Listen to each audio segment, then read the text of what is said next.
Hello everyone, back to my channel Radhe Radhe में आप सभी का स्वागत है। और मेरी तरफ से सभी को होली अष्टमी की बहुत बहुत शुभकामनाएं व बधाई। मेरी तरफ से सभी को राम राम। अभी मैं होली अष्टमी की कथा सुन रही हूँ। वीडियो को पूरी देखना, अच्छी लगे तो लाइक करना, कमेंट करना और शेयर करना ज़्यादा से ज़्यादा। तो अभी मैं शुरू कर रही हूँ होली अष्टमी की कथा सुन रही हूँ। होली अष्टमी का व्रत। यह त्यौहार कार्तिक कृष्ण पक्ष की अष्टमी को मनाया जाता है। इस दिन बच्चों की माँ पूरे दिन व्रत रखती हैं। इस दिन सायंकाल तारे निकलने के बाद दीवार पर होली बनाकर उसकी पूजा करें। व्रत रखने वाली माताएं कहानी सुने। कहानी सुनने के समय एक पट्टे पर एक जल से भरा लोटा रख लें। एक चांदी की अहोई बनवाएं और उसमें 2 चांदी के मोती दाने डलवाएं। जिस प्रकार हार में पेंडिल लगा होता है, उसकी जगह चांदी की अहोई की रोली चावल दूध भात से पूजा करें। जल के लोटा पर एक साथिया काटकर एक कटोरी में सीरा और रुपए का बयाना निकाल कर तथा हाथ से 7 दाने गेहूं के लेकर कहानी सुने। फिर अहोई को गले में पहन लें। जो बायना निकाला था उसे सासू माँ को पाए लग कर रख देवें। दीवाल के बाद अच्छे एक दिन अहोई गले में से उतार कर जितने बेटा होवे उतनी बार बेटों का विवाह हुआ हो उतनी बार 2 चांदी के दाने उस अहोई में डालती जाएं। जब अहोई उतारे उसका गुड़ से भोग लगाकर और जल के छींटे देकर रख देवें। चंद्रमा को अधैर्य देकर भोजन करें। इस दिन ब्राह्मणों को पेठा दान में अवश्य देना चाहिए। यह व्रत छोटे बच्चों के कल्याण के लिए किया जाता है।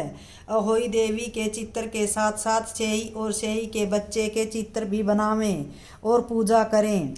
कथा। बहुत पुराने समय की बात है। भारतवर्ष के दतिया नामक नगर में चंद्रभान नाम का एक साहूकार रहता था। उसकी पत्नी का नाम चंद्रिका था। वह बहुत ही गुणवान, रूपवती, चरित्रवान और पवित्र थी। उसे कई पुत्र और पुत्रियां हुई, परंतु वे सब की सब छोटी उम्र में ही यमलोक को चले गए। संतान के इस प्रकार मर जाने से वे दोनों बहुत दुखी रहते थे। पति पत्नी मन ही मन सोचा करते थे कि हमारे मरने के बाद इस वैभव का कौन अधिकारी होगा। एक दिन उन दोनों ने निश्चय किया कि सब धन दौलत को त्याग कर जंगल में निवास किया जाए। ऐसा निश्चय कर दूसरे दिन ही दोनों सब घर आदि भगवान के भरोसे छोड़कर जंगल को चल दिए। चलते चलते जब दोनों थक जाते थे तब बैठ जाते थे, फिर चलने लगते। इस प्रकार वे दोनों चलकर बद्रिका आश्रम के समीप एक शीतल कुंड के पास पहुँचे। वहाँ पहुँचकर दोनों ने मरने का निश्चय करके अन्न जल त्याग कर बैठ गए। इस प्रकार बैठे बैठे उन्हें 7 दिन हो गए। 7वें दिन आकाशवाणी हुई कि तुम लोग अपने प्राण मत त्यागो। यह दुख तुम्हें पूर्व जन्म के पापों के कारण मिला है। अतः हे साहूकार, अब तुम अपनी पत्नी से अहोई अष्टमी के दिन जो कार्तिक कृष्ण पक्ष को आती है व्रत रखवाना।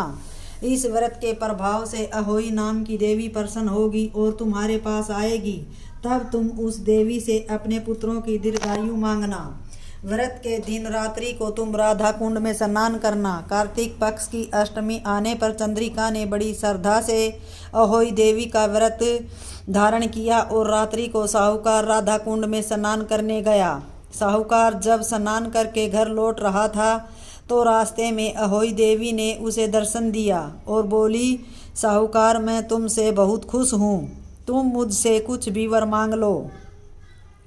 साहूकार अहोई देवी के दर्शन कर बहुत प्रसन्न हुआ और कहा, माँ, मेरे बच्चे कम उम्र में ही देवलोक को चले जाते हैं, अतः माँ दीर्घायु होने का आशीर्वाद दीजिए। अहोई देवी ने कहा, ऐसा ही होगा। इतना ही कहकर अहोई देवी अंतर्ध्यान हो गई। कुछ दिन बाद साहूकार के एक पुत्र पैदा हुआ, जो बड़ा होने पर विद्वान, बलशाली, प्रतापी तथा आयुष्मान हुआ। यदि किसी स्त्री के बेटा हुआ हो या बेटे का विवाह हुआ हो तो अहोई व्रत की समाप्ति का उत्सव करें। एक थाली में 7 जगह 4 पूड़ी और थोड़ा सा सीरा रखें। इसके अलावा एक साड़ी और एक ब्लाउज 1 रुपया के साथ थाली में रख कर और थाली के चारों ओर हाथ फेर कर और अपनी सासू जी के पाँव लग कर उन्हें दे दें। सासू जी की साड़ी और ब्लाउज अपने पास रख लें। सीरा पूड़ी का बयाना बांट देवें। यदि लड़की कहीं अन्य जगह हो तो उसके लिए बयाना वहीं भेज देना चाहिए। तो ये थी कथा दोस्तों। कथा मैंने सुन ली है और अभी मैं क्षमा याचना मांग लूँगी, कोई गलती हो गई हो। हमने ये कथा बुक में इसलिए पढ़ी है क्योंकि आस पास में कथा सुनाने वाला कोई नहीं था। दोनों सासू बहुओं की तरफ से सभी को राम राम।